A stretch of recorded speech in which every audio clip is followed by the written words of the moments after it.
কুমিল্লা বিশ্ববিদ্যালয়ের ৯৩তম জরুরি সিন্ডিকেট সভায় বিশ্ববিদ্যালয় ও হল বন্ধের ঘোষণা প্রত্যাখ্যান করে মানববন্ধন করেছে বিশ্ববিদ্যালয়ের সাধারণ শিক্ষার্থীরা। মানববন্ধনে শিক্ষার্থীরা হল চালু রাখার ও ক্লাসে ফেরার দাবি জানান। এছাড়াও এই মানববন্ধনে একতা পোষণ করেছে বিশ্ববিদ্যালয়ের কাজী নজরুল ইসলাম হলের প্রাধ্যক্ষ নাসির হোসাইন ও শেখ হাসিনা হলের হাউস টিউটর আলামিন হোসেন। বুধবার বিশ্ববিদ্যালয়ের গোলচত্বর সংলগ্ন রাস্তায় এ মানববন্ধন করেন শিক্ষার্থীরা। মানববন্ধনে বিশ্ববিদ্যালয়ের শিক্ষার্থীরা বলেন, বিশ্ববিদ্যালয়ে বিগত কয়েক মাস যাবৎ অস্থিতিশীল পরিস্থিতি চলছে। কখনো শিক্ষক সমিতির ক্লাস বর্জন করছে, তো আবার বিশ্ববিদ্যালয় প্রশাসন অনির্দিষ্টকালের জন্য বিশ্ববিদ্যালয় বন্ধ করে দিচ্ছে, হল বন্ধ করার নির্দেশও দিচ্ছে।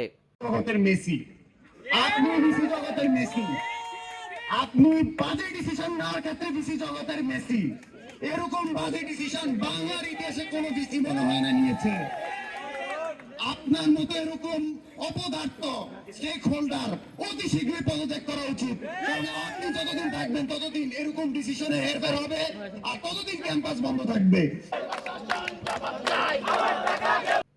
শিক্ষার্থীদের মানববন্ধনে একতা পোষণ করে কাজী নজরুল ইসলাম হলের প্রাধ্যক্ষ বলেন, বর্তমান চলমান সংকট সিন্ডিকেটের সিদ্ধান্তের সর্বোচ্চ পর্যায়ে গিয়ে পৌঁছেছে।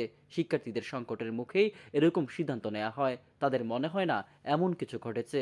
আর নজরুল হলের কোনো রকম অবৈধ অস্ত্র বা টাকা ঢোকেনি।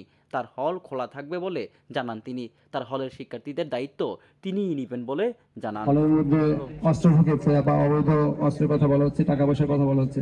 আমি দায়িত্ব নিয়ে বলতে চাই, কাজী নজরুল ইসলাম হলে এমন কোনো অবৈধ অস্ত্র বা অস্ত্রের কথা বলা হচ্ছে, টাকা পয়সা এই ধরনের কিছু নাই বা এগুলো প্রবেশ করা হয়।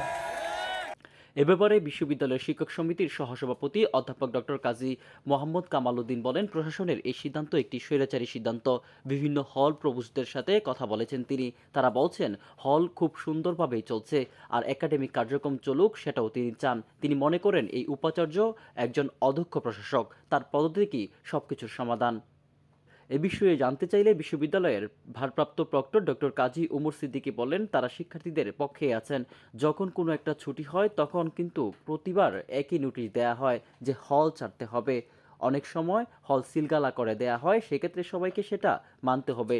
যেহেতু এই নোটিশে সিলগালার কথা বলা নেই, সেক্ষেত্রে কেউ যদি বিকেল 4টার মধ্যে হল ত্যাগ না করে, তাহলে নিশ্চয়ই হল প্রশাসন শিক্ষার্থীদের সাথে আলোচনা করে শিক্ষার্থী বান্ধব সিদ্ধান্ত নেবে।